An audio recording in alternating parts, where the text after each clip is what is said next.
The City Zoo, written and illustrated by George Comnenos.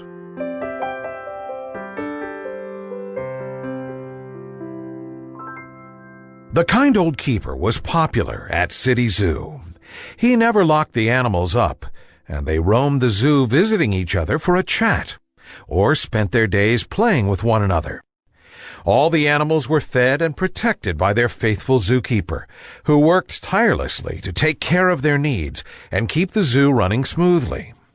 Not many people visited the zoo, as it was old and in disrepair, but all the animals lived contented and extremely lazy lives.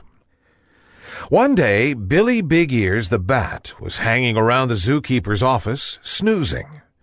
Bats like to slumber during the day. Nothing much happened at this zoo, so Billy was surprised to be woken with a start by the telephone ringing. "Hello, City Zoo," said the keeper, smiling. The keeper's smile left his face as he listened to the person on the other end of the line. "What will become of the animals? They will have to be separated and sent off to other zoos. I hadn't realized the zoo was that badly in debt. I could never raise so much money myself." The keeper listened intently, and then, sighing sadly, he said, "Well, I guess the zoo will have to close then." The kind old zookeeper, not knowing Billy was in the office, put his head on the office desk and muttered to himself, "How will I ever be able to tell the animals this sad news?" Billy Big Ears silently soared through the open window of the office and rushed off to tell the other animals this shocking news. Hearing Billy's story, the animals held a meeting with the wise old owl as the chairman. "I now call this meeting to order," said wise old owl. "The topic for the meeting will be how to save the city zoo." He hooted with much authority. "Does anyone have any suggestions?" The animals all fell silent as they concentrated on this problem, until many moments later, the bat Billy Big Ears piped up, "I know, we can find some money for the kind old zookeeper and give it to him." The other animals all smiled and nodded in agreement, until Horace Hippo, with a puzzled look on his face, asked, "What's money, and where can money be found?" By now, the wise old owl had heard enough. He knew the animals were not knowledgeable of the outside world, but could not help feeling impatient at the time it was taking them to arrive at an answer.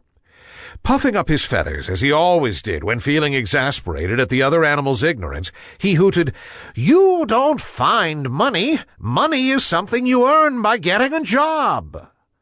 The animals all looked at one another, appearing none the wiser, and finally Percy Pelican rather timidly asked, "What is a job?"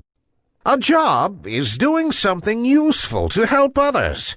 Sometimes it's done voluntarily, and other times special colored paper called money is paid to the worker," hooted Owl, adding, "Money is what the zookeeper uses to buy us the things we need." The animals seemed quite satisfied with Owl's explanation. The answer to their problem was now obvious. They would all go outside City Zoo and get jobs. As the animals were of many different sizes and shapes, the meeting lasted late into the night as they discussed with the owl the sorts of work that would best suit their individual attributes. At the close of the meeting, the animals went to their cages to sleep and prepare for the big day that lay ahead. The next day, the animals rose early to start their first day at work. The keeper couldn't work out the reason for the animals' departure. They had never desired to leave the confines of the zoo before. He waved goodbye as they paraded out of the main gate, a puzzled look on his face. "Be sure to be home in time for dinner," he yelled after them. The giraffes, Jerry and Jenny, went straight to the local telephone company. Their long necks and legs made them ideal for work on the tallest of telephone poles. Jerry and Jenny loved their new job, even if it did mean being tangled up in telephone cable occasionally. The two cheeky chimps and Big Bertha the elephant set up a car wash in a nearby car park. The nimble chimps scampered about, scrubbing the dirty cars clean, making a game of the work at hand. Big Bertha, loading her trunk with water from a bucket, rinsed the soap suds off the now gleaming cars. The chimps and Bertha the elephant made a great car-washing team. Horace the Hippo spent his days working as a lifeguard at the local council swimming pool. The children at the pool were delighted at Horace's antics in the pool. Horace loved his new job, as he was doing what hippos love best, wallowing in the water and sunbaking. Sylvia Snake spent her days helping a local plumber. Sylvia slithered down plug holes, helping the plumber clear blocked drains. This was hard work for Sylvia, but work a slithering snake could do well. The plumber was delighted with Sylvia's work and paid her well. Percy Pelican worked for the Postal Service delivering airmail. Percy flew far and wide, his large bill bulging with mail. Percy loved flying low over the city, enjoying the view and meeting the people he had mail for. This was a fine job for a pelican indeed. Russell Rhino, heavy and strong with his big rhino horn, applied for work at a building firm. Russell was well suited to his new career, charging headlong through brick walls, demolishing old buildings. Rhinos loved to charge at things, and to be paid to do this was a dream come true for Russell. The zoo's gorillas tried out for the local professional rugby league team. The coach was delighted with the two of them, and they found themselves playing as front row forwards.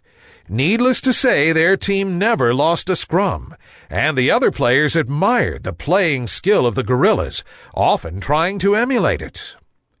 At the end of each day, the animals made their way home to the zoo, tired but happy that they were secretly helping the keeper save the zoo from closing. All the animals gave their money to the wise old owl, who was their accountant, and he worked late into the night counting their hard-earned money. Finally, the big day arrived, and the animals gathered around the kind old keeper and presented him with the money needed to save the city zoo. Needless to say, the keeper was overcome with joy and thanked the animals, adding, "Now I know what you were all getting up to when you left the zoo." The animals raised so much money that enough was left over to renovate the zoo. The animals were no longer lazy. They liked to work and set about transforming the zoo. The keeper looked on in amazement as the animals made City Zoo beautiful.